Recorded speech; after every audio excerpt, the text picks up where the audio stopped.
seputar dunia perdukunan dan juga paranormal. Karena pembahasan ini bukan pembahasan biasa. Ini menyangkut akidah umat Islam, menyangkut agama. Makanya pembahasan ini harus sering digaungkan di tengah-tengah masyarakat, karena dampaknya sangat besar sekali. Bagaimanapun dunia seperti ini lebih dekat kepada kesyirikan dibandingkan kepada tauhid, dan tidak ada dosa yang lebih besar di permukaan bumi ini melebihi kesyirikan. Jangan lagi syirkul akbar, syirik besar seperti dunia perdukunan dan paranormal. Syirik kecil saja dikhawatirkan Nabi SAW. Kata Nabi SAW, sesungguhnya sesuatu yang paling aku takutkan menimpa kalian adalah asyirkul asghar, syirik kecil. Kemudian Rasul ditanya, apa itu syirik kecil? Maka Nabi SAW mengatakan, ar-riya, seseorang beribadah ingin dipandang manusia.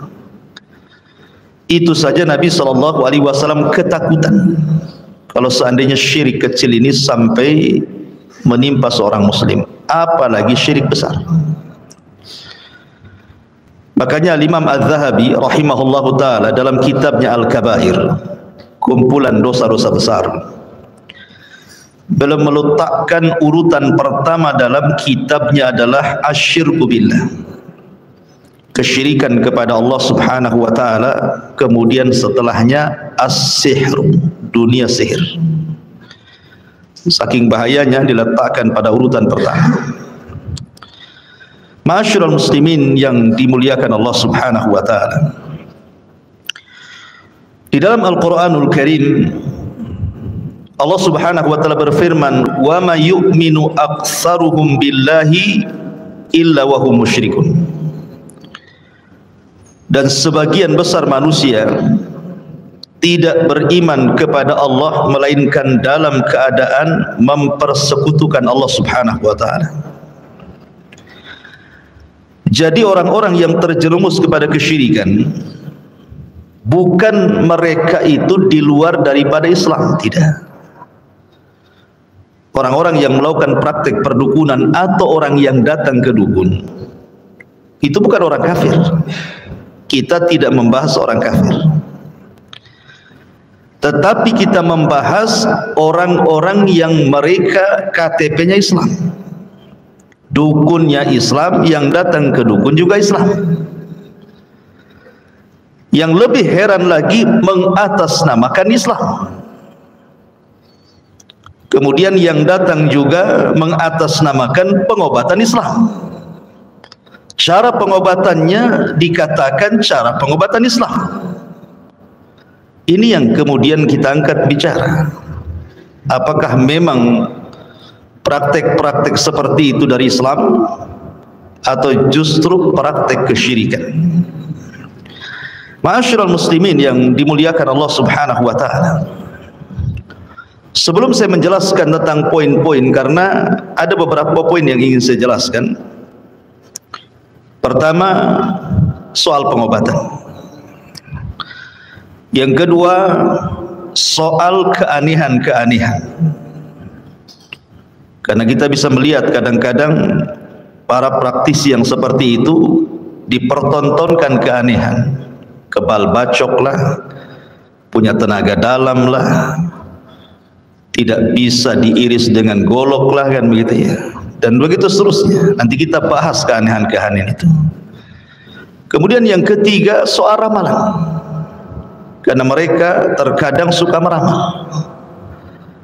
Kemudian yang keempat yang kita akan bahas adalah soal seputar jimat-jimat, tangkal-tangkal dan yang sejenisnya. Inilah 4 pembahasan yang kita akan bahas di malam ini. Ma'asyiral muslimin yang dimuliakan Allah Subhanahu wa taala, pertama soal pengobatan. Sebenarnya berobat itu sesuatu yang sangat dianjurkan. Karena Nabi sallallahu alaihi wasallam mengatakan likulli da'in dawaun, setiap penyakit itu ada obatnya. Fa idza usiba dawa'ud da'i bari'a biidznillah azza wajalla. Kalau seandainya seseorang terserang penyakit kemudian diobati dan sembuh, maka kesembuhan itu atas izin Allah Subhanahu wa taala. Ingat bahwa penyakit itu datang dari Allah, sembuh juga datang dari Allah. Makanya sebelum seseorang itu menggantungkan kepada obat ataupun kepada tabib ataupun kepada dokter ataupun kepada apapun yang mungkin bisa mengobati, sebelum hati kita tergantung kepada itu semua, gantungkan hati kita kepada Allah. Karena mereka para pengobat atau obat-obat racikan itu hanya sekedar wasilah saja. Semua pengobatan itu datang dari Allah. Fa idza maridtu fahuwa yashfi. Kata Ibrahim, kalau aku sakit maka Allah lah yang menyembuhkanku. Ma'asyiral muslimin yang dimuliakan Allah Azza wa Jalla, dalam dunia pengobatan dalam Islam, yang namanya obat itu terbagi menjadi 3. Pertama, dia jadi obat karena memang syariat Islam secara nas Al-Quran dan hadis memang itu obat. Yang kedua, memang tidak terdapat dalam Al-Quran atau dalam hadis Nabi yang sahih itu obat, tetapi ada penelitian secara ilmiah yang dilakukan oleh saudara-saudara kita dalam dunia farmasi dan pengobatan atau dalam dunia herbal bahwa ini adalah obat. Kemudian yang ketiga, tidak berdasar sama sekali. Quran tidak mengatakan ini obat, hadis tidak mengatakan ini obat, dunia farmasi pengobatan herbal juga tidak dikatakan ini obat, tiba-tiba dijadikan obat. Ini dalam dunia pengobatan terbagi menjadi 3. Adapun yang pertama, bahwa ada obat-obat itu berdasarkan nas Al-Quran atau hadis Nabi SAW adalah obat atau bisa dijadikan sebuah pengobatan. Contoh, Nabi SAW dalam hadis Abi Hurairah radhiyallahu an bicara tentang habbatus sauda, bicara tentang habbatus sauda, jintan hitam. Kata Nabi SAW, fil habbatis sauda shifaun min kulli da'in illa sak. Kata Nabi SAW, di dalam jintan hitam itu ada obat untuk mengobati semua jenis penyakit kecuali kematian. Kalau orang sedang sakaratul maut, nyawa sudah di kerongkongan, jangan suruh minum habbatus sauda, tetap mati dia. Kematian tidak bisa ditangkal dengan habbatus sauda ya. Kematian itu takdir yang datang dari Allah Subhanahu wa taala. Kemudian juga contoh yang lain, ketika Allah Subhanahu wa taala berfirman soal madu, Allah mengatakan wa auha rabbuka ilan nakhli anittakhidhi minal jibali buyutan wa minasy syajari wa mimma ya'rishun summa kuli min kulli thamarati fasluki subula rabbik dhulalan yakhruju min butuniha syarabun mukhtalifun alwanuhu fihi shifa'u linnas inna fi dzalika laayat liqaumin yatafakkarun. Kemudian makanlah dari segala macam buah-buahan Lalu dan Tuhanmu mengilhamkan kepada lebah, buatlah sarang di gunung-gunung, di pohon-pohon kayu, dan di tempat-tempat yang dibikin manusia. Menunjukkan bahwa madu itu ada 3. Ada yang disebut dengan madu jabali. Madu jabali itu madu yang diambil dari gua-gua, dari gunung-gunung, bukit-bukit, dan ini sebaik-baik madu. Kemudian yang kedua ada namanya madu hutan, madu liar yang ada di hutan-hutan tuh. Maka ini jenis madu urutan kedua. Ada madu peliharaan, ini madu dalam urutan jenis ketiga. Ada juga yang keempat, madu palsu dari gula biasanya. Kan itu ya, itu bukan obat itu. Minum itu antum jadi diabetes. Jadi kemudian Allah mengatakan, dan Tuhanmu mengilhamkan kepada lebah, buatlah sarang di gunung-gunung, di pohon-pohon, dan di tempat-tempat yang dibikin manusia. Kemudian makanlah dari segala macam buah-buahan, lalu tempuhlah jalan Tuhanmu yang telah dimudahkan bagimu. Dari perut lebah itulah keluar minuman madu yang bermacam-macam warnanya. Di dalamnya terdapat obat yang menyembuhkan bagi manusia. Sesungguhnya pada yang demikian benar-benar terdapat tanda kebesaran Allah bagi orang yang berfikir. Dari ayat ini menunjukkan bahwa madu adalah obat berdasarkan nas Quran. Ya. Kemudian juga contoh yang lain, Nabi SAW bersabda tentang minyak zaitun. Kata Rasul, intadimu bizaiti waddahinu bihi fa innahu min syajaratin mubarakah. Jadi minyak zaitun itu termasuk pohon yang diberkahi. Arti berkah itu artinya banyak kebaikannya. Berarti minyak zaitun atau buah zaitun itu bagian daripada obat. Ataupun ketika Nabi SAW bicara tentang air Zam-Zam, kata Nabi SAW, ma'u Zam-Zam lima syuribalahu, bahwa air Zam-Zam itu akan mengabulkan setiap yang meminumnya. Kalau diniatkan obat, maka jadi obatnya. Kalau diniatkan untuk cerdas, insya Allah jadi cerdas. Yang penting belajar habis minum. Jangan habis minum tak belajar, bodoh terus. Ya. Kemudian juga Nabi SAW juga mengatakan dalam hadis yang dikeluarkan oleh Imam At-Tabrani, yang dihasankan oleh Syekh Nasiruddin Al-Albani rahimahullah ta'ala, khairu ma'in ala wajhil ardi ma'u Zamzam fihi ta'amun minat tu'mi wa shifa'un minas saqami. Sebaik-baik air yang terdapat di permukaan bumi itu adalah air Zam-Zam. Padanya bisa digunakan untuk pengganti makanan atau obat dari penyakit.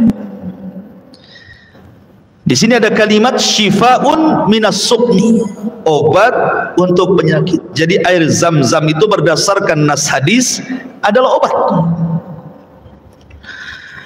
Ataupun umpamanya dalam bentuk hijamah, berbekam.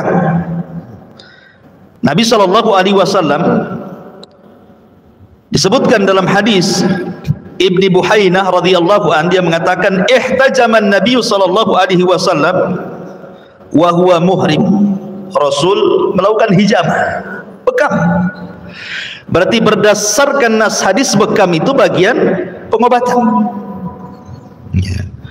Kemudian juga termasuk ruqyah, maksudnya membacakan Al-Quran, dan itu berdasarkan nas Quran. Allah mengatakan wa nunazzilu minal Quran ma huwa shifaa'un wa rahmatun lil mu'minin, dan kami turunkan Al-Quran sebagai obat. Jadi Quran itu obat, bisa dibaca langsung atau pakai media air putih seperti ini.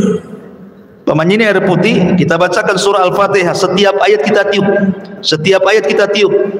Ini sudah jadi air ruqyahnya, bisa jadi obat. Ya. Dan banyak lagi minyak tin, buah tin, karena Allah bersumpah dalam Al-Quran wattini wazaitun.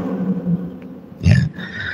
Lah, kesimpulannya bahwa kalau memang berdasarkan nas Al-Quran ini obat, berdasarkan nas hadis Nabi sallallahu alaihi wasallam ini obat, berdasarkan perbuatan Rasul ini obat, maka kita katakan ini obat dan halal berobat, bahkan terkadang dianjurkan. Ini yang pertama. Ada obat atau sistem pengobatan itu memang dianjurkan berdasarkan nas Quran dan nas hadis. Satu. Yang kedua, ada pengobatan itu ataupun sesuatu yang bisa dijadikan obat itu memang berdasarkan penelitian ilmiah, sudah diteliti di lab, memang ilmiah. Contoh umpamanya ada akar rumput, akar pohon gitu ya. Kalau akar gigi enggak. Jadi seandainya kemudian ini diteliti, oh akar ini bisa mengobati asam urat, bisa mengobati kolesterol, ya tidak apa-apa dijadikan obat, walaupun tidak 100% gitu ya. Tapi kebanyakan orang minum itu sembuh, atau dedaunan, atau rerumputan, atau biji-bijian gitu ya. Kalau berdasarkan penelitian dalam dunia farmasi atau kedokteran atau dalam dunia herbal, memang diteliti ini obat, sebab mengobati penyakit tertentu, maka mubah hukumnya selama zatnya tidak haram. Ya, maksudnya zatnya tidak haram itu seperti anjing itu kan zatnya haram.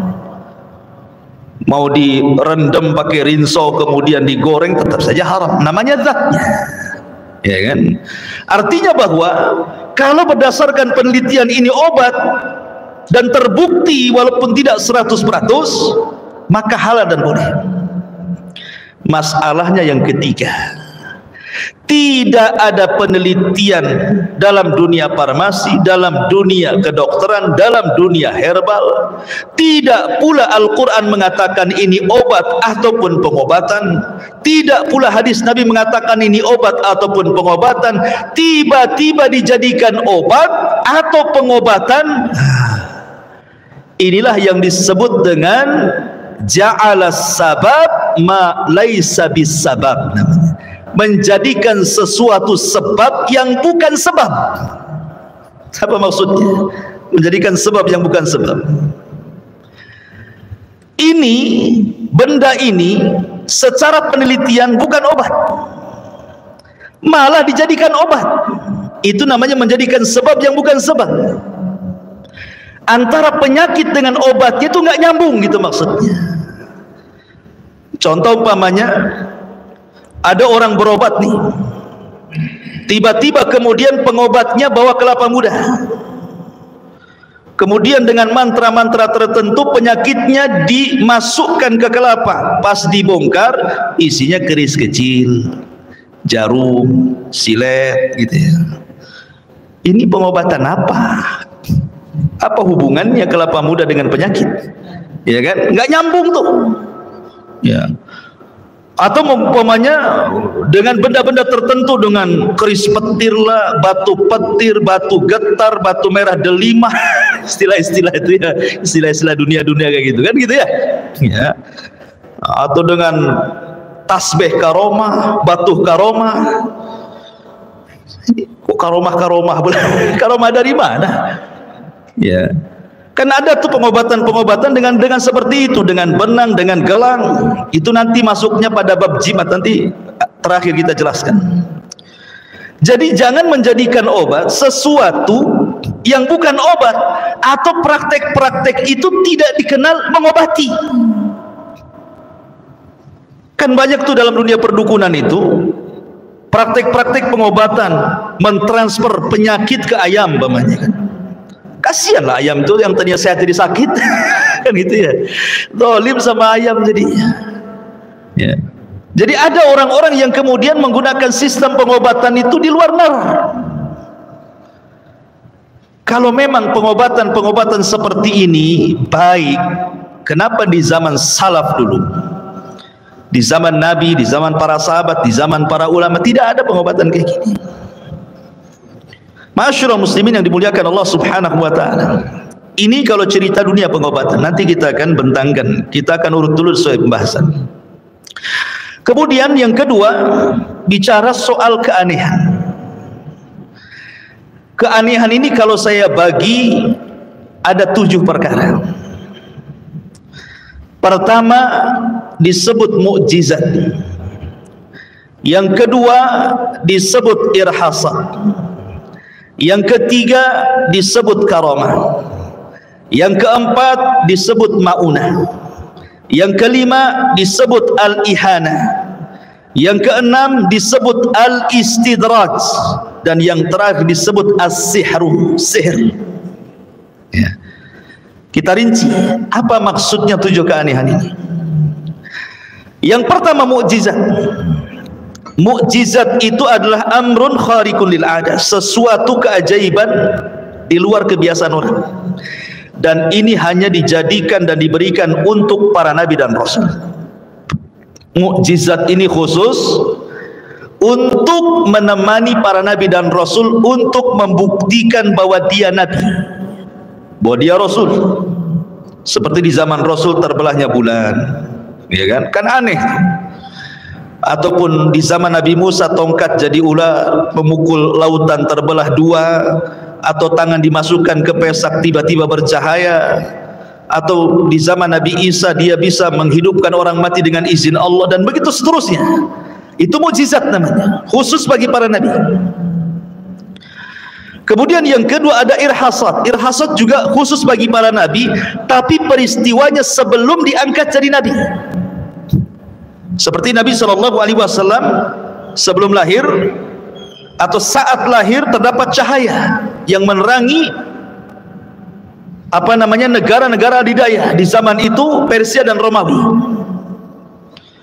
Ataupun ketika sebelum lahir Nabi SAW terjadi peristiwa Ashabul Fil yang kemudian dihancurkan oleh ababil. Itu disebut irhasat namanya. Kemudian yang ketiga disebut karamah.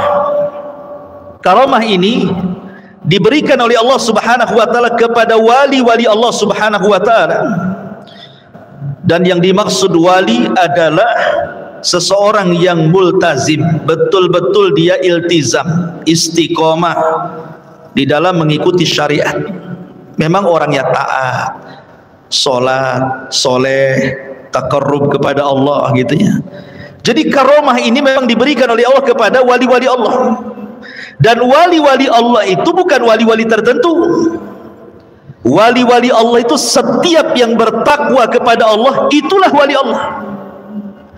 Siapapun yang bertakwa kepada Allah Subhanahu wa taala berarti dia wali Allah. Tidak mesti wali 1, wali 2, wali 3, tidak. Semua orang bisa jadi wali. Apalagi antum nyokolahkan anak ke sekolah, jadilah wali murid. Bukan itu maksudnya.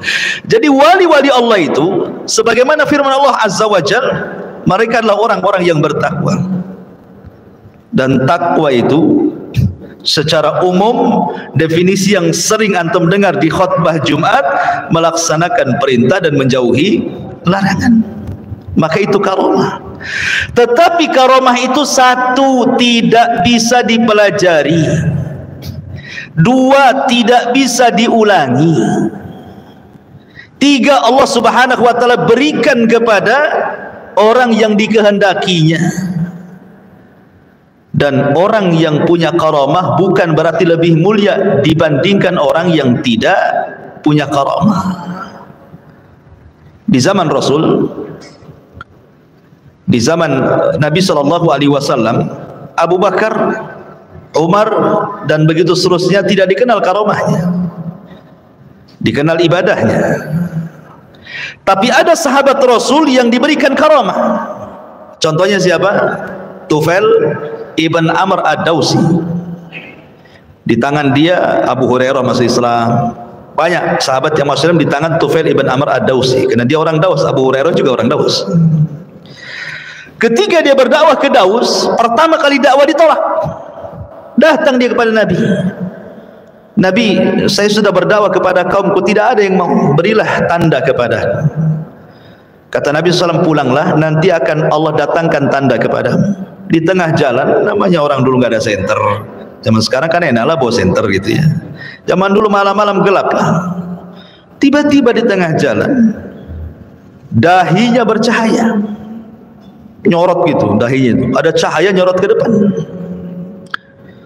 Bukan kayak sekarang orang cari kodok di ketaruh ini, bukan, memang ada dia keluar cahaya gitu ya. Jadi dia takut kalau seandainya cahaya yang di dahinya itu menjadi fitnah. Akhirnya dia berdoa kepada Allah untuk dipindahkan cahaya, dipindahkan pula ke tangannya. Kemudian dia mengatakan, ya Rabb, aku takut jadi fitnah. Akhirnya dipindah ke mulutnya. Jadi kalau ngomong berkilau-kilau dia. Sebab itulah banyak masuk Islam orang Daus. Apa berarti Tufail yang dikenal karomahnya seperti itu lebih mulia dibandingkan Abu Bakar dan Umar? Tidak. Tentu Abu Bakar dan Umar jauh lebih mulia, walaupun tidak dikenal karomahnya, kan begitu. Artinya bahwa karomah itu diberikan kepada wali-wali Allah dan tidak bisa dipelajari ya. Karena ada orang yang kemudian memasukkan karomah ke benda-benda tertentu kemudian dijual. Umpamanya beli tasbih biasa, umpamanya di pasar-pasar itu, kemudian direndam di air, dibacakan apalah sholawat, zikir atau apa gitu kan, jadilah dia tasbih karomah. Dijual lah 1 juta. Ini mau jualan tuh apa? Ya kan? Nggak bisa, karomah itu nggak bisa diulang. Itu pertolongan dari Allah. Ya, ini disebut karomah namanya.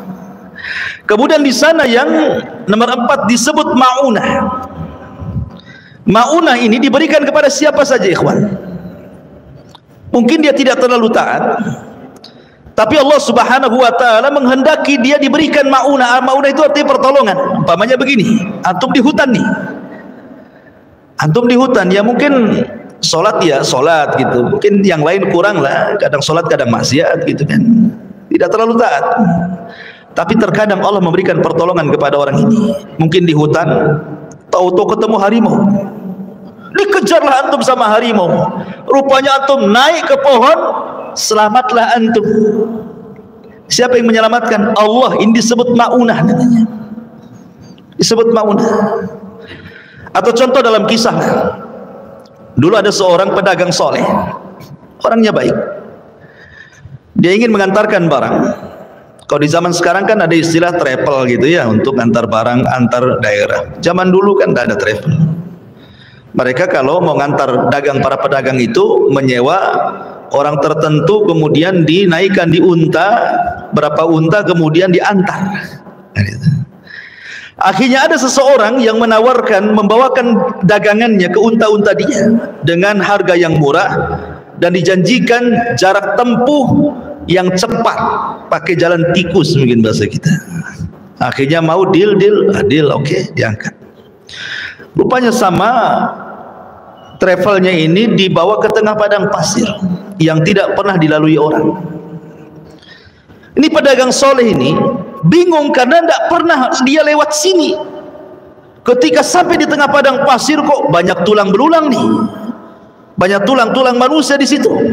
Mulailah dia curiga. Akhirnya dia minta berhenti dan mengatakan kepada travelnya, bang, ini kok banyak tulang manusia di sini, bang. Kata travelnya, rupanya kamu sudah tahu, saya ini bukan travel, saya ini penjahat. Oh, dia tahu ini penjahat. Dia mau ngambil barangnya, mau bunuh orangnya. Kata dia, kalau begitu ambillah barang, tapi jangan bunuh saya, biarkan saya balik. Maka kata penjahat ini yang ngaku travel ini, dia mengatakan, semua orang yang kubunuh ngomong begitu, tapi tidak saya lepaskan. Ketakutan dia. Akhirnya dia mengatakan, ya kalau begitu berikan waktu untuk aku melaksanakan 2 rakaat salat. Akhirnya dia ambil wudhu dengan perasaan dagdikduk, namanya mau dibunuh habis itu kan. Kemudian ketika sholat, Allahu Akbar, tidak tahu apa yang dibaca. Ibaratnya kalau antum sholat ditodongkan pistol gitu ya, habis sholat antum didor, kira-kira Fatihah antum hafal nggak? Kamu gak bingung karena udah jelas tuh habis sholat mati gitu kan. Stres orang ini, apa yang mau dibaca? Subhanallah, Allah ilhamkan ada surat yang melintas di pikiran dia. Apa suratnya? amman yujibul muttar idza da'a fayaksifus su' ila akhiril ayat. Siapakah yang akan mengabulkan doa orang yang kesulitan manakala dia saat kesulitan? Dibacalah ayat itu cepat-cepat sama dia. Subhanallah. Ketika hampir dia selesai salam, dia melihat ada kuda putih, penunggang putih membawa pedang di tangannya, kemudian dengan cepat ke arah dirinya dan menebas orang jahat ini. Kata para ulama, itulah malaikat yang Allah kirim. Lah bisa saja dalam bentuk maunah kan itu ya, orang dapat pertolongan. Ya. Kemudian juga yang nomor 6 ada yang disebut dengan nomor 5 ada yang disebut al-ihanah. Ihanah ini bukan keanehan, tapi sebaliknya. Musailamah al-Kadzdzab, antum pernah dengar Musailamah al-Kadzdzab? Si nabi palsu di zaman Nabi yang memimpin orang-orang Yamamah, ngaku nabi. Namanya ngaku nabi kan harus punya keanehan, mukjizat. Akhirnya adalah orang yang buta sebelah datang kepada Musailamah al-Kadzdzab, ingin diobati matanya supaya dua-duanya melihat. Akhirnya sama Musailamah karena meniru Nabi itu kan pernah mengobati Ali ketika matanya sakit, diludahi sama Nabi, sembuh matanya. Akhirnya Musailamah pun meludahi mata orang yang buta sebelah. Ketika habis diludahi jadi buta dua-duanya. Namanya nabi palsu. Habis diludahi dua-duanya buta. Coba bayangkan ya. Itu namanya ihanah, namanya dihinakan. Ya, bukannya sembuh malah nambah gitu ya. Kemudian yang nomor 6 ada disebut istidraj. Tahu istidraj? Istidraj itu artinya orang-orang yang tidak pernah sholat, tidak pernah taat, kerjanya maksiat, tapi usahanya tidak pernah bengkrak. Ya. Usahanya itu jalan terus, orangnya juga sehat terus, ya. Istrinya banyak lagi, rumahnya bagus, ya. Mobilnya mewah. Itu disebut istidraj. Ya. Jadi jangan cemburu umpamanya orang yang tukang sholat taat kepada Allah Azza wa Jal, asih buka cincau gulung tikar, besoknya buka cilok gulung tikar, besoknya pokoknya setiap usaha gulung tikar ya. Jangan kemudian kita katakan akhirnya adalah orang itu aja nggak sholat kok bisa usaha, mungkin gara-gara sholat saya jadi gulung tikar ini. Jadi istidraj, orang seperti itu diberikan istidraj, dibiarkan seperti itu sama Allah di atas kesenangan sampai pada waktunya, maka Allah akan kirim adab kepada orang tersebut. Itu disebut istidraj. Dan yang terakhir disebut as-sihru, sihir. Sihir ini lengket dengan dunia sihir, dunia dukun, paranormal, bomo dan yang semacamnya. Di dalam tafsir Ibnu Katsir, Al-Hafidz Ibnu Katsir rahimahullahu taala ketika menyebutkan riwayat daripada Yunus ibn Abdul A'la As-Sadafi, muridnya Imam Syafi'i rahimahullah taala, dia menukilkan ucapan Imam Syafi'i rahimahullahu taala dan ucapan Imam Lais, seorang ulama Mesir. Katanya Imam Syafi'i rahimahullahu taala, "Idza ra'aitumur rajula yamshi 'alal ma'i wa yatiru fil hawa'i fala taghtarru bihi hatta tu'ridu amrahu 'alal kitabi was sunnah." Apabila engkau melihat seseorang yang berpenampilan agama, pakai jubah, pakai serban, janggutnya panjang, zikirnya lama gitu. Pokoknya penampilannya kayak penampilan agama, mungkin dipanggil Gus, mungkin dipanggil Pak Yai, mungkin dipanggil Pak Ustadz, mungkin dipanggil Tuan Guru, mungkin dipanggil apalah nama besar tokoh agama. Tiba-tiba yamshi alal mah, bisa pula dia berjalan di air. Wa yatiru fil hawa, bisa pula dia terbang. Atau mungkin istilah kita ini dibakar kebal, dibacok kebal gitu ya. Bisa nonjok dari kejauhan terpental gitu ya. Aneh orang ini. punya keanehan. Maka kata Imam Syafi'i, fala taghtarru bihi, jangan terperdaya dengan keanehan-keanehan itu, jangan silau dengan keanehan itu, tetapi timbang orang itu dengan Alkitab was sunnah. Kalau amalan dia tidak sesuai dengan Al-Quran dan sunnah Nabi SAW, berarti mereka awliya'us syaitan, mereka adalah wali-wali syaitan. Tapi kalau memang amalan mereka sesuai dengan Al-Quran dan sunnah Nabi SAW, kemudian punya keanehan seperti itu, maka mereka wali-wali Allah, kata Imam Syafi'i.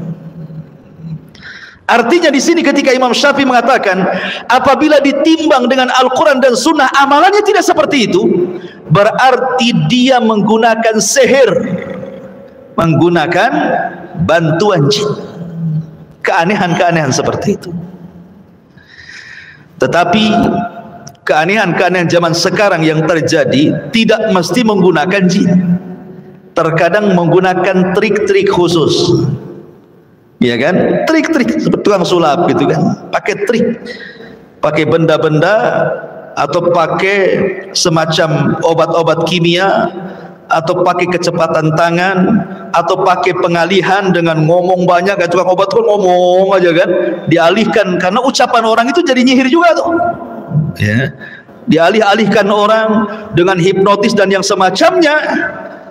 Ini pun tetap tidak dibolehkan, karena ini masuk dalam penipuan.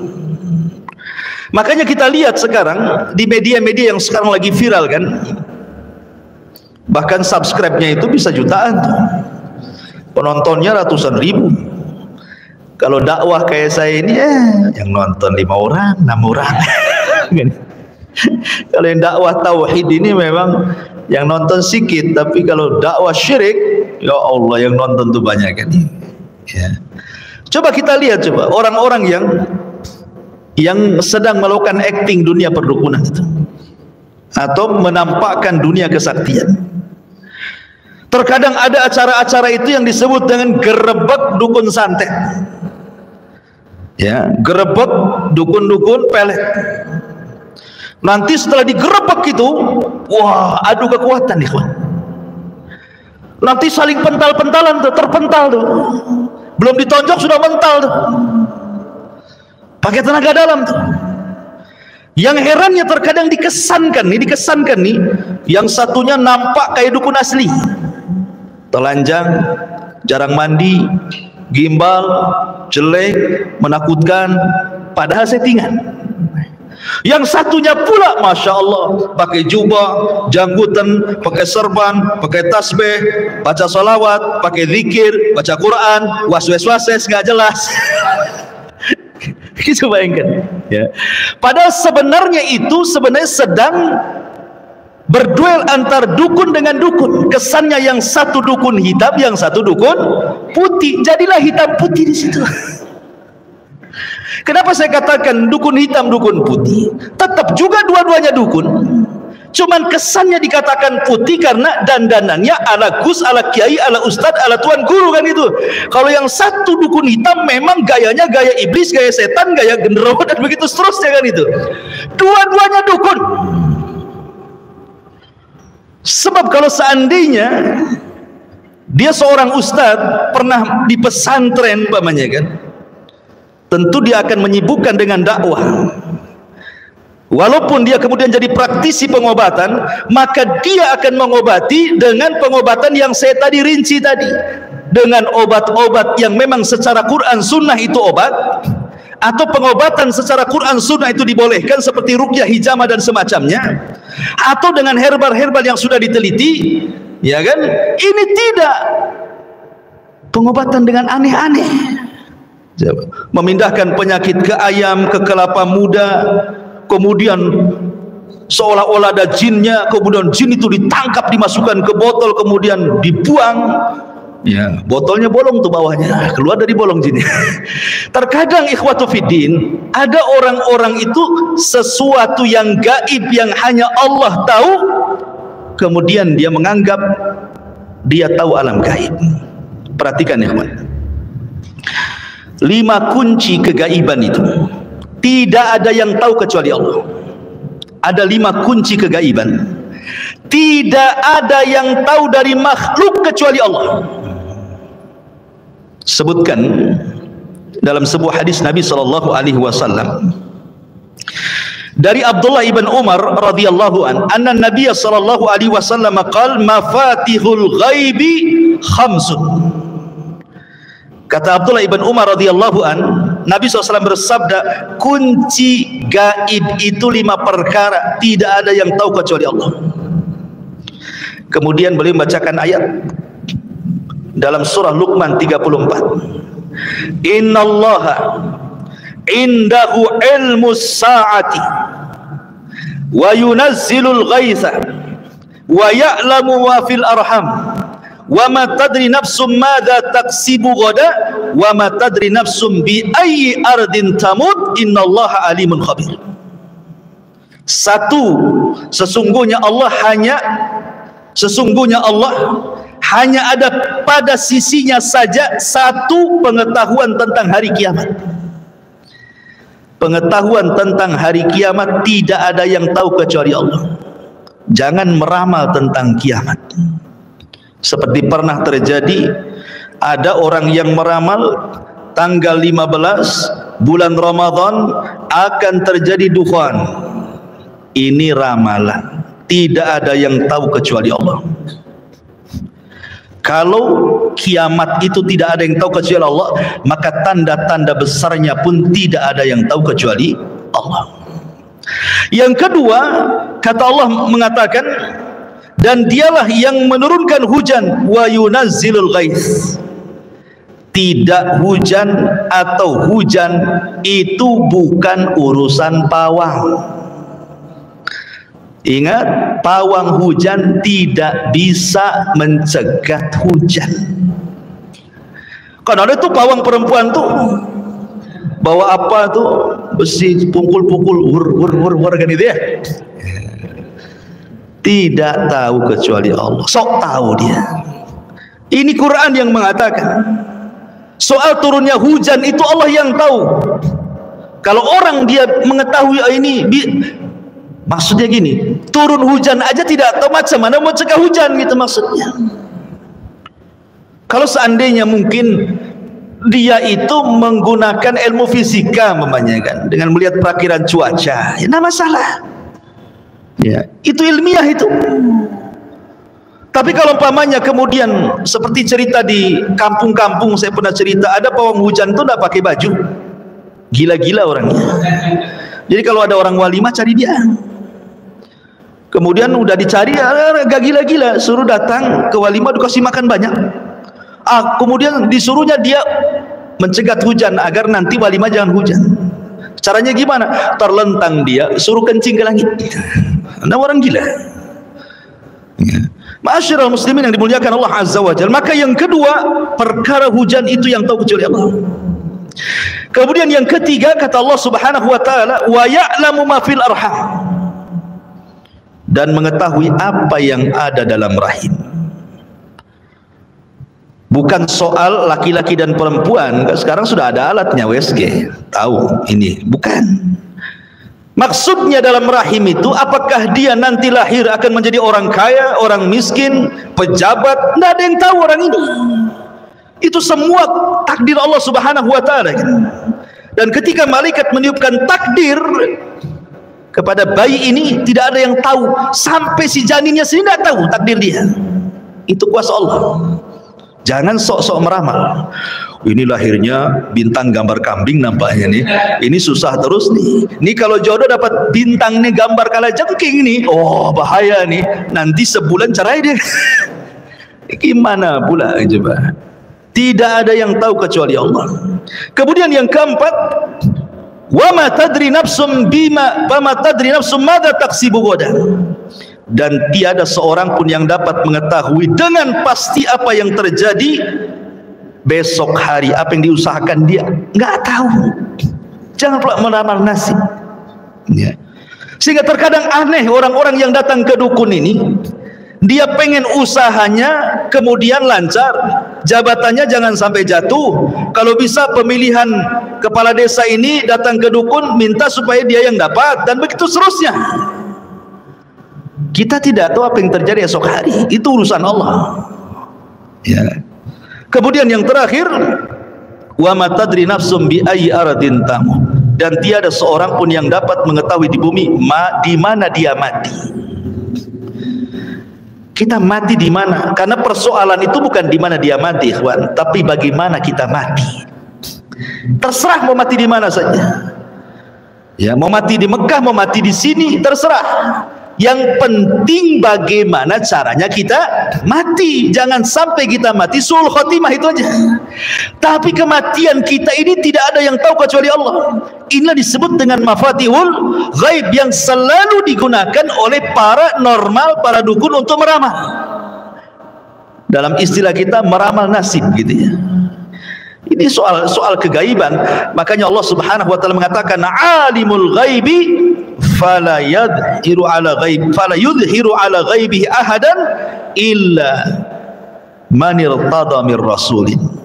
Dialah Rabb yang mengetahui yang gaib, maka dia tidak memberikan kabar seorang pun tentang kegaiban kecuali rasul-rasul yang diridhoinya saja.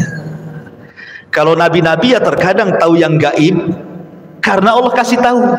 Seperti Nabi menceritakan tentang akhir zaman, akan keluar Dajjal, akan keluar ini, akan keluar itu. Siapa yang beritahu? Allah. Sehingga Nabi tahu ya. Tapi tidak semua Nabi itu tahu. Hanya yang diberitahukan Allah Subhanahu wa taala. Contoh Nabi Sulaiman. Nabi Sulaiman itu kurang apa ilmunya coba? Nabi paling sakti itu Nabi Sulaiman tuh. Semua ditundukkan dia. Hewan ditundukkan dia, awan ditundukkan dia, jin aja ditundukkan dia. Tapi suatu ketika dia sedang membariskan pasukan, tidak ada pula Hudhud di situ. Di mana Hudhud? Awas saja, sebentar lagi kalau dia datang tidak dapat alasan ku azab dia atau ku bunuh dia. Tahu-tahu datang si Hudhud nih. Kemudian menceritakan kepada Nabi Allah Sulaiman alaihi salatu wassalam dan mengatakan alasannya kenapa dia tidak hadir. Dia mengatakan apa? Aku barusan terbang ke Yaman. Bayangkan Sulaiman di Palestina, terbang pula ke Yaman. Secepat itu Hudhud.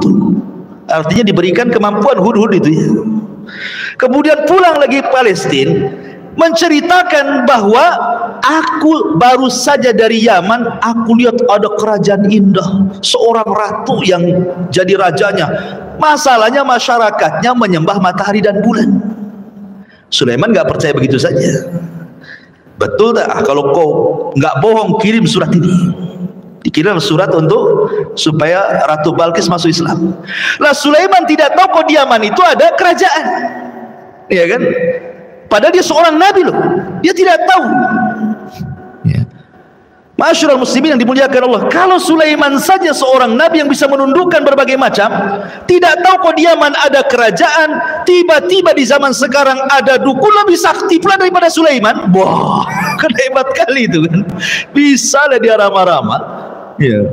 Nah Sulaiman loh, nabi luar biasa, nabi, raja gitu ya, yang paling masuk di tengah-tengah Bani Israel. Nggak tahu kondisi di Yaman dengan Palestina. Ya. Bahkan ketika Sulaiman meninggalnya gimana? Sedang duduk di singgasana. Kan jasad para nabi itu dijaga oleh Allah dan tidak akan dimakan tanah. Makanya walaupun bertahun-tahun dia seperti itu jasadnya, walaupun ruhnya sudah tidak ada. Jadi Sulaiman ketika dicabut ruhnya dan dia sedang duduk di kursi kebesarannya, disangkanya sedang tidur Sulaiman, jin itu masih kerja saja. Baru setelah rayap-rayapnya itu menggerogoti kursinya, kemudian roboh, jin tahu. Apa kata jin? Kalau tahu Sulaiman sudah mati dari dulu, ngapain lagi kita kerja, dihinakan oleh dia katanya. Coba, jinnya saja tidak tahu yang gaib. Sementara dukun-dukun ini kerjasamanya sama jin. Jinnya tidak tahu yang gaib. Informasi kegaiban paranormal itu dari jin. Kalau jinnya tidak tahu yang gaib, berarti dia menginformasi sesuatu yang dusta. Ketika yang diinformasikan kedustaan, berarti dukun sedang berdusta. Itu namanya silsilah dusta. Jin membohongi dukun, dukun pula membohongi kita. Kita pula mau dibohongi. Nah, itu masalahnya. Ma'asyiral muslimin yang dimuliakan Allah Subhanahu wa taala. Jadi kita tahu bahwa kalau kita cerita tentang keanehan-keanehan, masuk yang mana ini? Yang sekarang dipertontonkan di depan kita, ya, baik itu asli ataupun settingan, masuk pada yang mana? Mukjizat. Bukan nabi dia, ya kan? Irhasat.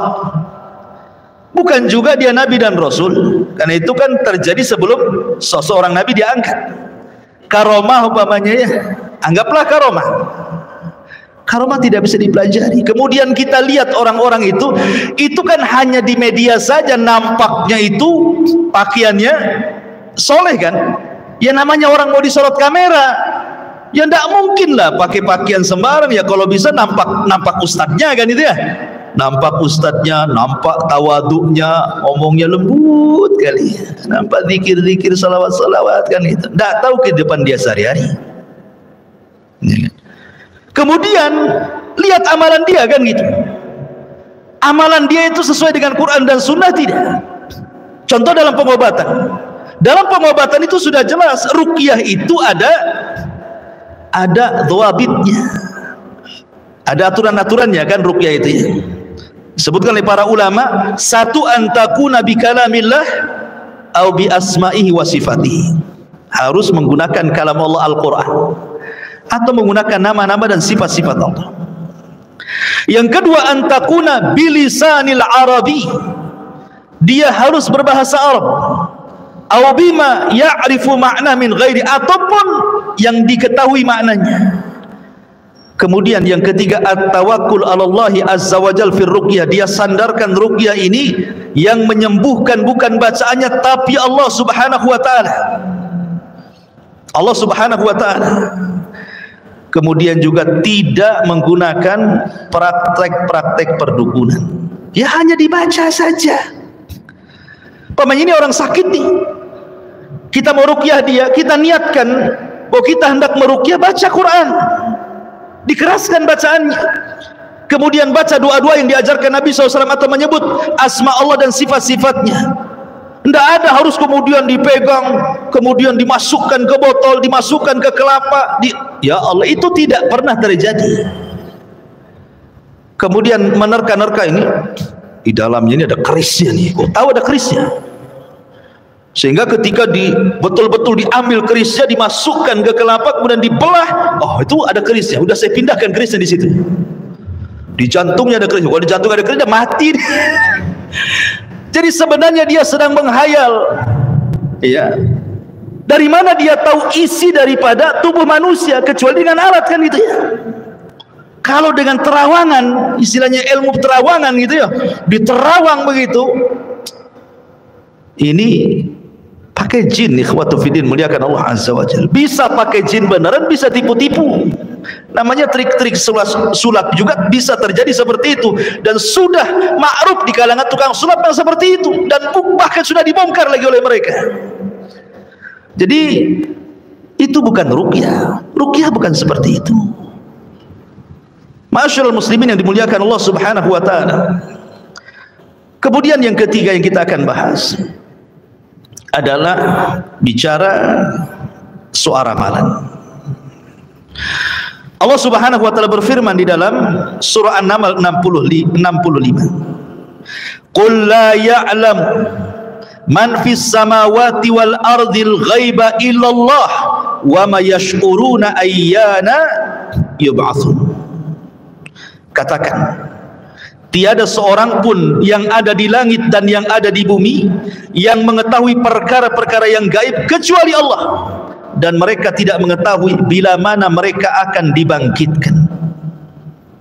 Kemudian Allah mengatakan juga dalam surah Al-An'am ayat 59, wa indahu mafatihul ghaibi la ya'lamuha illahu wa ya'lamu ma fil barri wal bahri wa ma tasqutu min waraqatin illa ya'lamuha wa la habbatin fi dhulumatil ardi wa la ratbin wa la yabisin illa fi kitabim mubin. Dan pada sisi Allah lah kunci-kunci semua yang gaib, tidak ada yang mengetahui kecuali Dia sendiri. Dia mengetahui apa yang ada di daratan, yang ada di lautan, dan tidak sehelai daun pun yang gugur melainkan Dia tahu. Tidak ada jatuh satu biji pun dalam kegelapan bumi kecuali Dia tahu. Ma'asyiral muslimin yang dimuliakan Allah Azza wa Jalla, artinya bahwa dua ayat ini menunjukkan kegaiban itu milik Allah. Sekarang cerita ramalan. Meramal itu ada dua jenis, ikhwan. Ada yang meramal sesuatu yang sudah terjadi, ada meramal sesuatu yang akan terjadi. Sesuatu yang belum terjadi seperti namanya dia meramal barang hilang. Kan barang hilang kan sudah terjadi berarti kan. Umpamanya 2 tahun atau 1 tahun antum punya mobil dicuri orang. Kemudian antum datang ke dukun. Kemudian dukun mencari siapa pencurinya, itu meramal sesuatu yang telah terjadi. Kemudian dukun mengatakan, oh sini tengok jarinya. Nah, gitu ya. Biasanya orang-orang kayak gini kan tengok pakai tengok tangan. Ya, ramalan-ramalan itu macam-macam yang saya lihat itu. Seperti umpamanya melihat telapak tangan, ataupun melihat tanggal lahir, atau melihat golongan darah gitu ya, melihat mangkok, melihat kartu, melihat garis di tanah, melihat tanda tangan juga dilihat ya, coba tanda tangan sampai tanda tangannya dilihat, atau huruf abjad, atau tanda lahir, macam-macam lah orang itu kan. Namanya orang meramal itu kan macam-macam yang dilihat tuh kan. Kemudian dia nerawang, oh mobil kamu tuh dicuri di daerah Tiban ya. Pak dukun, RT berapa? Siapa lurahnya? Sebelah mana gangnya? Itu biasanya nggak bisa tuh. Dia umum saja, pokoknya Tiban kampung lah. Nomornya, rumahnya, nomor sebelah nggak berani dia. Ya. Dia kan nerka-nerka saja. Sebenarnya dia tidak tahu yang gaib. Kalaupun seandainya nih seseorang berkomunikasi dengan orang dan seolah-olah dia tahu yang gaib, itu bisa saja ada kerjasama antara dia dengan jin. Contoh nih, umpamanya di televisi ada jin sedang praktek paranormal sedang mempraktekkan perdukunannya. Kemudian dari rumah ada orang yang konsultasi. Ya. Ini kan gak ketemu tuh, yang satu di televisi pakai kamera, yang satu pula di rumah. Mungkin yang satu televisi di Jakarta, yang konsultasi di Batam. Ya. Terkadang sang dukun itu bisa langsung nerka. Ibu ini tanggal lahirnya 23 April 1980 ya. Udah tua ibu nih. Kok tahu? Tahu lah. Biasanya kayaknya ibu ini nama ibunya si Anu. Kok tahu Pak? Padahal saya belum kasih tahu nama ibu saya. Tahu lah kan itu. Biasanya gitu ya. Pokoknya dia bisa nerka-nerka dan benar terkanya itu. Tanggal lahirnya dia bisa nerka, nama ibunya dia tahu, nama bapaknya dia tahu gitu ya. Kemudian dia apa namanya telah melakukan sesuatu dia tahu. Terkadang terjadi seperti itu. Lah kenapa dia bisa menerka? Bukankah jin paranormal itu tidak tahu yang gaib, apalagi yang satu di Jakarta, yang satu di Batam? Bisa terjadi dengan cara apa? Komunikasi antar jin. Setiap orang itu punya jin. Saya, Anda punya jin yang disebut dengan jin korin. Ya. Jin jahat. Dan dukun-dukun itu banyak peliharaan jin. Ingat, dukun-dukun itu mereka suka memelihara jin. Makanya sering saya ceritakan sama antum, mungkin pernah nggak cerita ya tentang kisah penggerebekan dukun santet di Arab Saudi itu. Jadi di Arab Saudi itu ada namanya KPD. Ya, KPD, kalau di kita kan KPK. KPK itu apa? Hah? Artinya kepanjangan KPK apa? Komisi Pemberantasan Korupsi. Kalau di sana Komisi Pemberantasan Dukun, KPD. Ya. Jadi kepala polisinya nangkep tuh dukun tuh, nangis pula dukun itu ketika ditangkap. Kemudian kata kepala polisi, kenapa kau nangis? Katanya, Pak, saya nangis bukan karena saya ditangkap, tapi kayak saya nangis karena sebanyak itu jin yang aku rawat tidak ngasih tahu bahwa saya akan ditangkap. Itu masalahnya. Kok saya ini banyak jinnya, saya rawat jin-jin itu, kok satu pun nggak ngasih tahu bahwa saya akan ditangkap, katanya. Coba kalau dia kasih tahu, kan saya bisa kabur. Gitu kan. Saya bayangkan. Artinya dukun-dukun itu banyak peliharaannya. Jadi kalau dia sedang meramal sesuatu, pasti dia akan kerahkan jin-jinnya itu. Dan jin dukun akan berkomunikasi dengan jin si pasien. Ya. Jadi kalau dalam manusia itu ada namanya informan, kalau dalam dunia jin itu ada namanya inforjin. Tahu inforjin? Jin memberikan informasi sesama jin.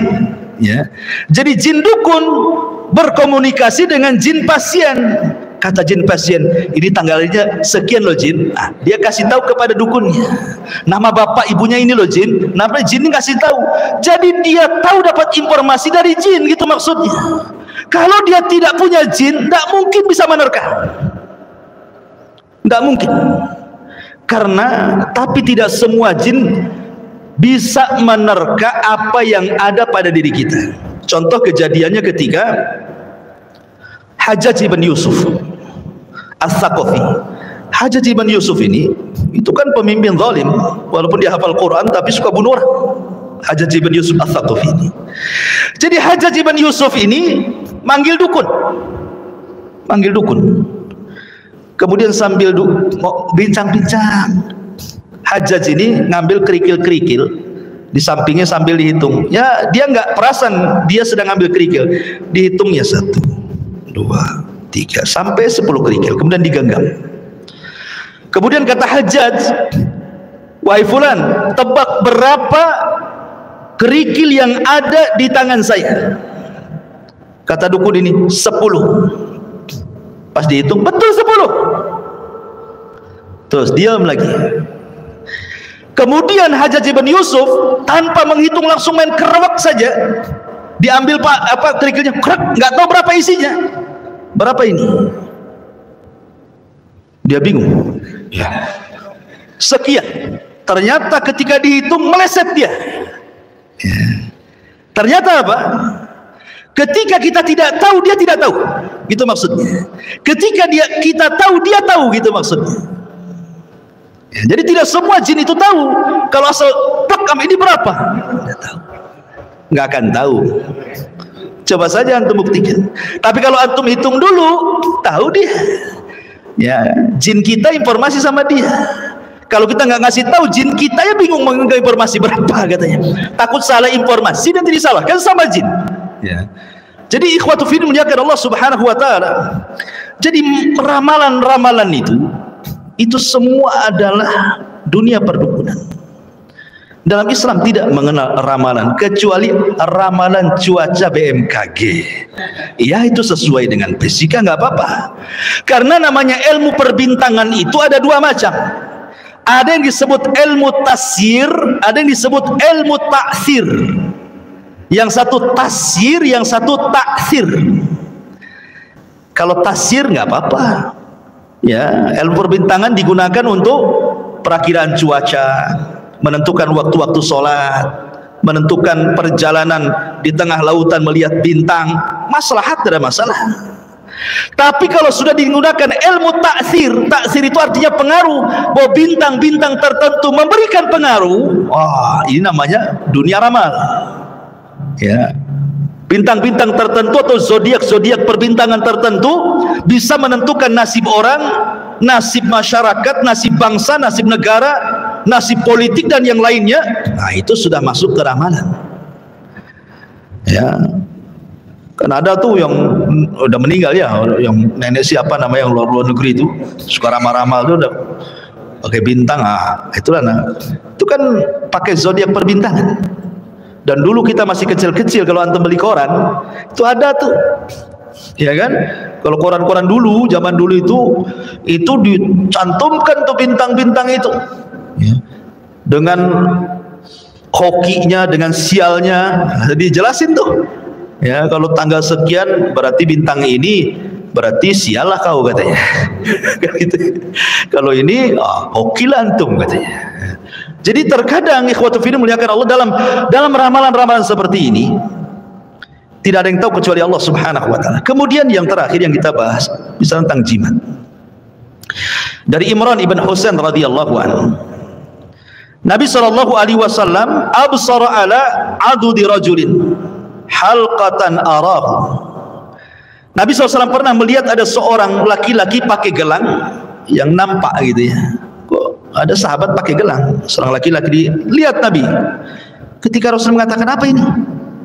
Ya, gelang itu dari kuningan, in sufr. Maka kemudian dia mengatakan, minal wahina. Rasul, saya menggunakan gelang ini untuk mengobati kelemahan pada badan saya, supaya kuat. Maka Nabi SAW mengatakan, amma innaha la taziduka illa wahnan imbidha ank fa innaka law mitta wa hiya alayka ma aflahta abada. Sebaiknya kata Rasul, cabut, buang, karena gelang itu tidak menambah kecuali kelemahan. Kalau engkau meninggal dan gelang itu masih ada di tanganmu, kau tidak akan selamat. Rasul suruh buang, ya kan? Kemudian juga dari Abi Bashir Al-Ansari radhiyallahu anhu, annahu kana ma'an Nabi sallallahu alaihi wasallam fi ba'di asfari. Kata Abu Bashir Al-Ansari, dia mengatakan, suatu ketika aku bersama Rasul dalam sebuah safar.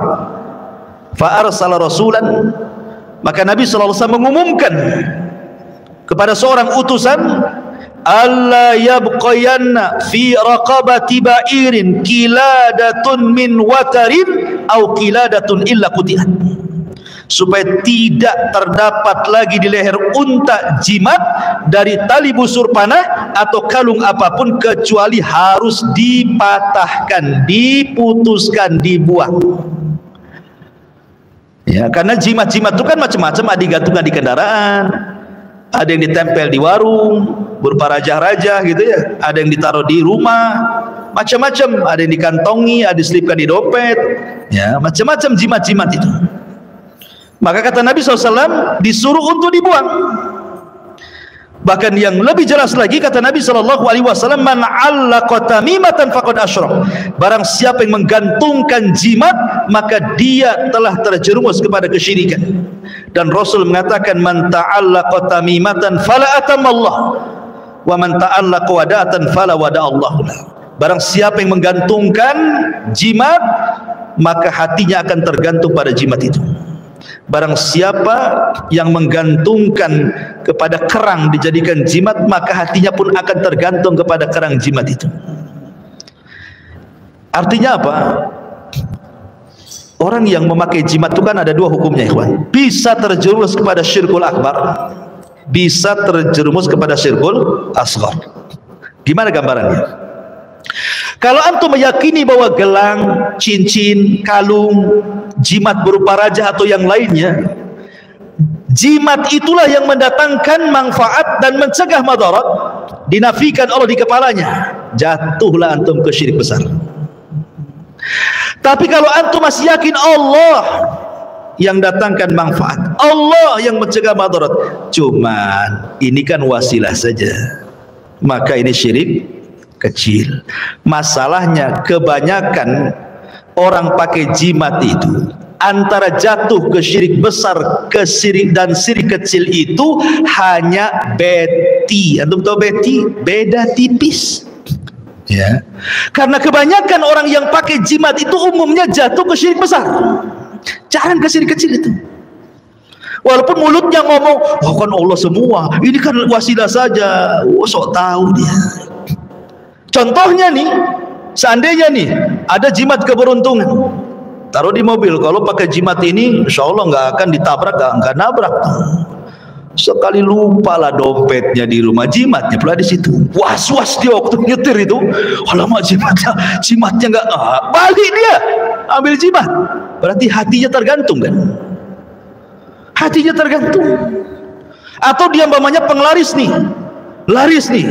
Umpamanya kalau perempuan itu dikasih susu atau apa ya, bukan susu kalau habis beli itu kan ada susunya gitu, bukan, ada susu itu ditempel biar nampak cantik ya, biar nampak mole, biar laris dan yang lainnya kan ya. Mungkin sebulan 2 bulan banyaklah pelanggan dia, 3 bulan 4 bulan mulai sepi ya kan. Itu yang disalahkan. Oh, jangan-jangan sudah kadaluarsa ini susunya sudah expired terus diganti nih kan.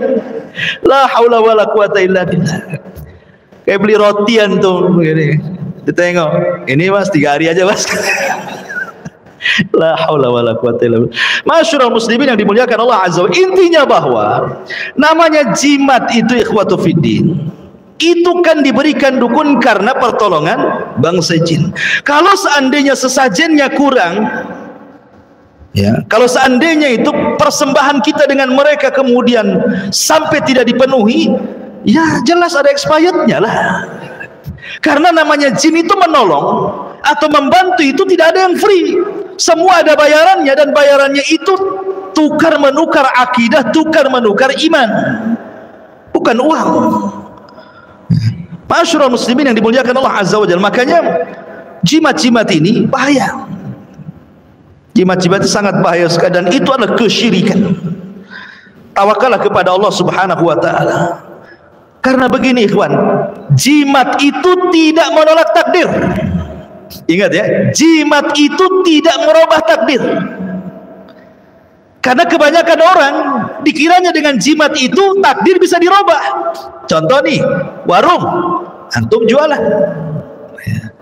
Yang namanya takdir Allah sudah ditulis lauhil mahfud, belum lagi di catatan malaikat, belum lagi ketika kita berojol, ketika usia 4 bulan datang tuh yang namanya malaikat peniup ruh, dicatatlah rezeki kita sekian. Kemudian kita buka warung, dia pikir kalau ke dukun laris. Ikhwah, rizki itu sudah ditentukan oleh Allah.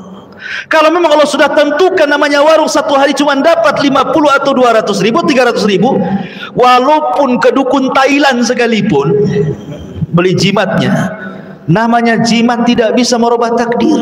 Takdir Allah tidak bisa dirubah. Cuman ada memang orang-orang yang tidak sabar, harusnya mengambil rizki karena takdir itu dia dapat yang halal, karena tergesa-gesa dapatlah yang haram. Sebenarnya kalau dia usaha gitu, banyak ke orang yang tanpa dukun laris usahanya. Kenapa pun sibuk pakai dukun? Karena kalau sudah sibuk pakai dukun berarti hatinya sudah jahat. Kenapa? Karena suudon kepada tetangganya. Jangan-jangan saya disihir sama sebelah ini. Ya gara-gara dia saya sepi jadinya. Suudon kan? Sudah suudon main dukun pula. Jadi dunia-dunia seperti ini tidak bisa menolak takdir Allah subhanahu wa ta'ala. Ingat itu, tidak akan berubah takdir Allah dengan datangnya anda ke dukun, karena dukun itu kebanyakan dusta dan bohong. Bukti bahwa mereka pendusta, hadis Nabi. Kita harus yakin dengan hadis Nabi. Dahulu di zaman Nabi SAW, kata Rasul, jin itu naik ke langit. Sampai di langit itu ada maqaida lis-sam'i, sebagaimana berdasarkan suratul jin. Ada maqaida lis-sam'i, tempat-tempat curi dengar. Jin itu kalau ke langit seperti orang panjat pinang, sampai ke langit. Tapi hanya di bawah langit pertama. Tidak mungkin dia sampai menembus langit, tidak akan bisa.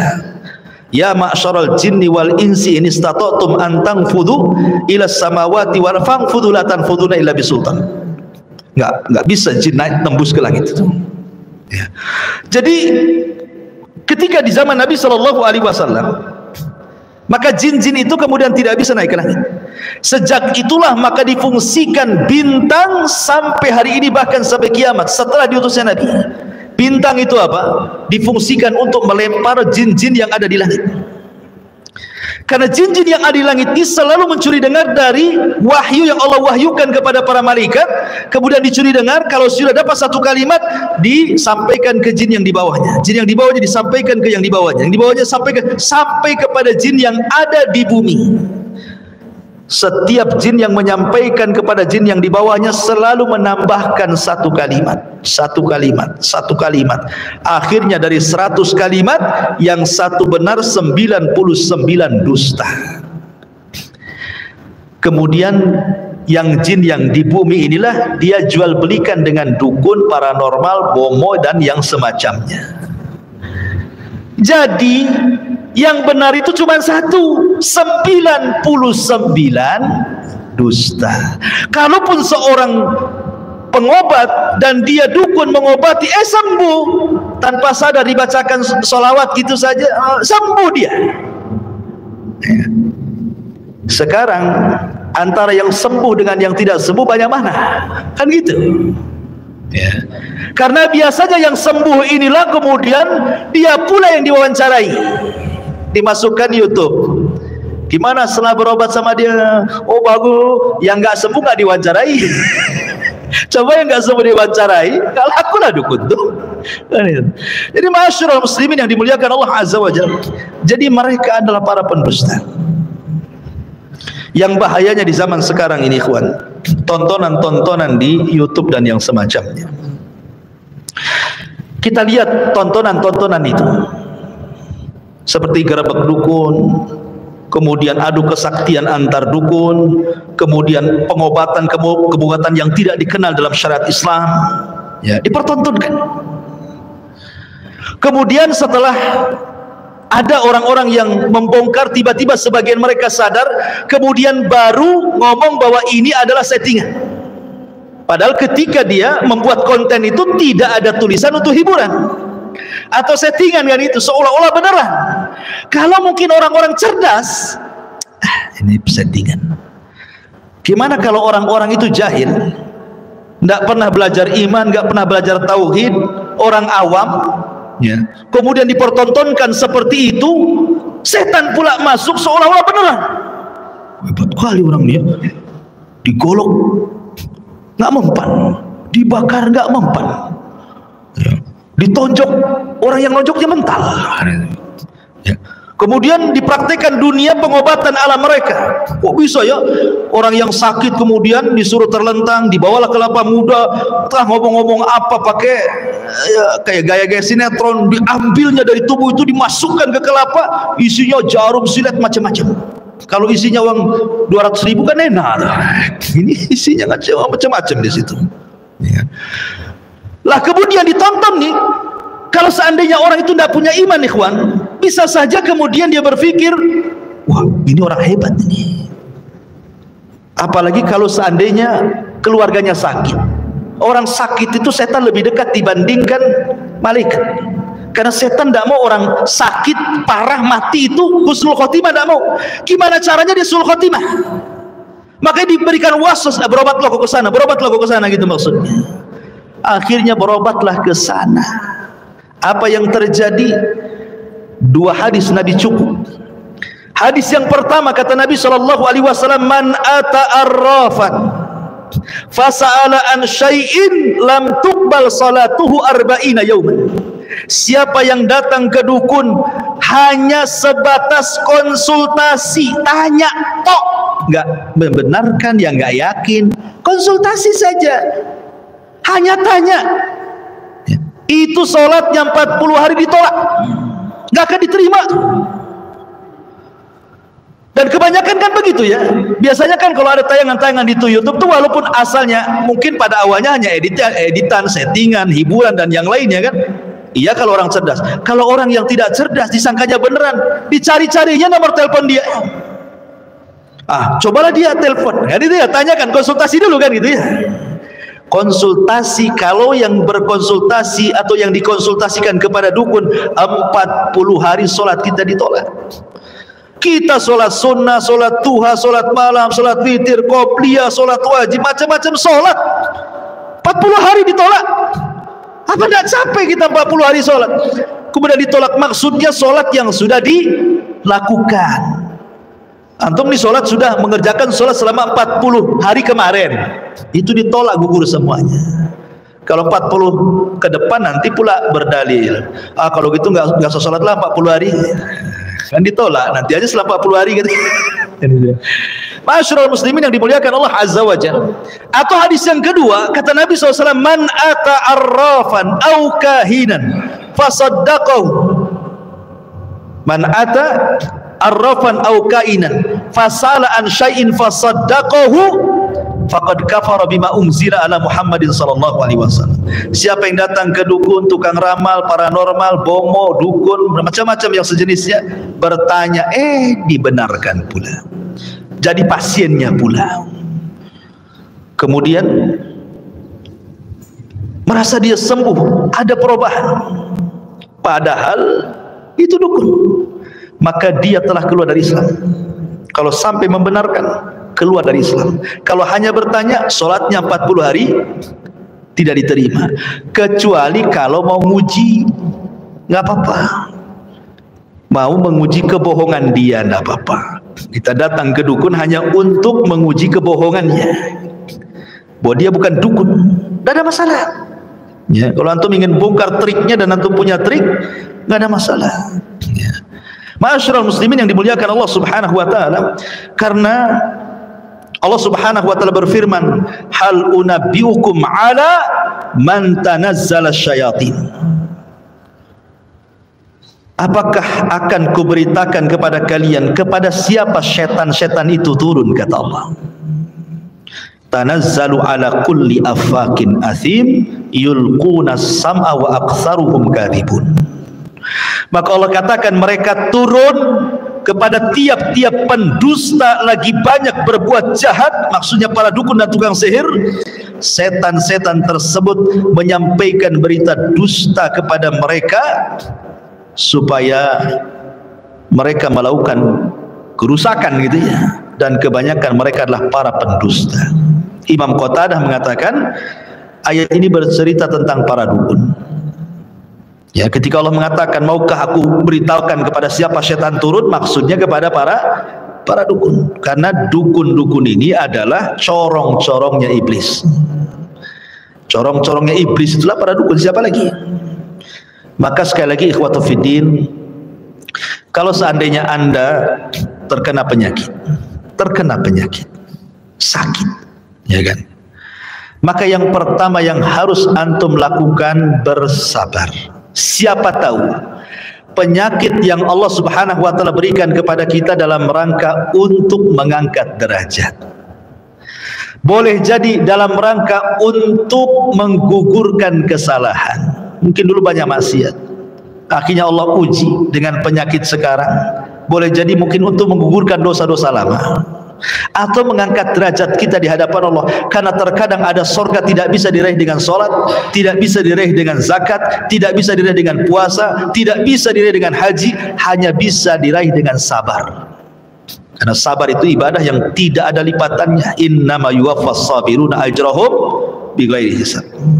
Allah itu akan memberikan pahala orang sabar tanpa batas. Yang kedua, selain sabar, maka ada upaya tawakal. Sebelum kita datang ke dokter, sebelum kita datang ke apotek, sebelum kita datang ke tabib-tabib, ya, ke sinse-sinse dan yang semacamnya, maka gantungkan hati kita ke Rabb yang menciptakan mereka, yang menciptakan obat-obat yang mereka racik. Gantungkan kita kepada Allah dulu, karena mereka yang menciptakan dokternya. Allah lah yang menciptakan dokter, Allah yang menciptakan tabib, Allah yang menciptakan obat. Sebelum hati kita gantungkan kepada dokter dan racikan obatnya, gantungkan dulu kepada Allah. Dengan cara apa? Cobalah meruqyah diri sendiri, ya, meruqyah diri sendiri dengan cara membaca Quran, zikir-zikir pagi dan petang, dan begitu seterusnya. Karena Quran juga bukan hanya mengobati dalam dunia spiritual itu untuk ruh saja, tidak, bisa untuk badan juga, ya. Atau dengan cara bersedekah, karena sedekah juga kata Rasul, tadawau mardakum bisadaqah, sembuhkan orang sakitkan dengan sedekah, ya. Sedekah itu penyembuh juga rupanya, ya. Coba gantungkan kepada Allah. Baru setelah kita tawakal betul kepada Allah, cari sebab. Kalau sudah meruqyah diri sendiri tidak bisa juga, cari sebab. Sebab itulah kembali ke kaedah pengobatan tadi. Ada obat-obatan yang memang secara nas Quran itu obat, makan. Atau cara-cara secara Quran Sunnah itu pengobatan seperti bekam, ruqyah, atau mungkin dengan cara obat-obat yang diteliti farmasi dan kedokteran, belilah di apotek, kan itu ya. Atau datang ke dokter yang memang dia ahli dan memang ilmiah, dia sudah tahu ilmunya. Jadi harusnya seperti itu ya, bukan terburu-buru gitu ya. Karena orang itu maunya instan saja, maunya sekarang sakit datang ke dukun, di penyakitnya ditarik langsung sembuh kan, maunya instan orang sekarang ya, maunya itu cepat ditarik kemudian dimasukkan ke kelapa biar kelapa yang sakit katanya. Jadi intinya Pak ikhwatu fiddin, terkadang sakit itu sebenarnya membawa berkah, sakit itu membawa berkah. Dan ingat bahwa ketika para dukun berhubungan dengan jin, kemudian kita datang kepada mereka, hakikatnya kita itu sedang ta'awun alal birri wat taqwa, ikut tolong-menolong di atas perbuatan keji dan dosa. Tidak boleh. Ikhwan, Nabi ketika peperangan, banyak loh jin-jin di zaman Nabi yang masuk Islam. Jin-jin yang masuk Islam di zaman Nabi banyak kan, awalnya dari 7 jin tuh. Makanya disebutkan dalam surah Jin, ketika Rasul sedang sholat subuh, ketika dari Taif gak dapat orang yang didakwahi, kemudian Rasul sholat subuh baca ayat Al-Quran, datang pula 7 jin dari Yaman masuk Islam. Kemudian jin-jin ini pulang ke Yaman berdakwah, ribuan jin masuk Islam. Kemudian Nabi SAW berdakwah lagi, 4 kali Rasul berdakwah kepada jin. Tapi dalam setiap peperangan tidak ada riwayat Nabi minta tolong sama jin. Tidak ada riwayat. Harusnya Nabi SAW ketika perang Uhud itu kan kalah kaum muslimin tuh, 70 sahabat gugur, Nabi sampai rompong gigi depannya, bahkan pipinya terkena serpihan, bahkan Nabi dikabarkan mati. Kenapa tidak meminta pertolongan jin? Coba kalau seandainya Nabi minta pertolongan jin, jin kan gak terlihat ikhwan. Innahum yarakum min haitsu la tarawnahum. Mereka melihat kita, kita pula tak melihat dia. Pertanyaannya, kalau antum kelahi dengan musuh yang tidak terlihat, kira-kira siapa yang kalah, siapa yang menang? Kan itu ya. Antum yang kalah. Ya, antum yang kalah pastilah, kan itu ya. Kalau orangnya nggak lihat, saya ini nggak melihat antum, antum melihat saya nonjok kemana nih? Antum dia ketok aja kepala saya kan? Kan itu ya. Kenapa Nabi tidak minta bantuan coba kepada jin-jin Yaman itu ketika perang Uhud itu? Oh, kalau datang jin-jin itu sebentar aja ngalahkan, tapi Rasul tidak minta bantuan sama jin. Padahal berhak Nabi meminta bantuan kan, tapi tidak mengajarkan meminta bantuan kepada jin. Ya. Sahabat juga sama, karena tahu konsekuensinya. Ya. Ada orang belasan, Ustaz, kita kan hanya berhubungan dengan jin muslim. Dari mana kamu tahu itu jin muslim? Jin itu pendusta. Jin itu pendusta. Iya muslim tapi fasik, sama aja. Banyak manusia juga muslim tapi preman kan banyak. Jin juga kurang lebih lah. Kehidupan jin itu sama dengan kita, ada preman pasarnya, ada ya ada orang solehnya, jin soleh juga ada. Makanya Allah mengatakan, wa inna minna salihuna wa minna duna dzalikunna tara'iqa qidada. Jin itu ada yang soleh, ada yang enggak. Kami bertingkat-tingkat sama dengan manusia. Intinya ma'asyiral muslimin yang dimuliakan Allah Azza wa Jalla, jangan sampai berdekatan dengan dunia perdukunan. Itu saja, itu merusak akidah.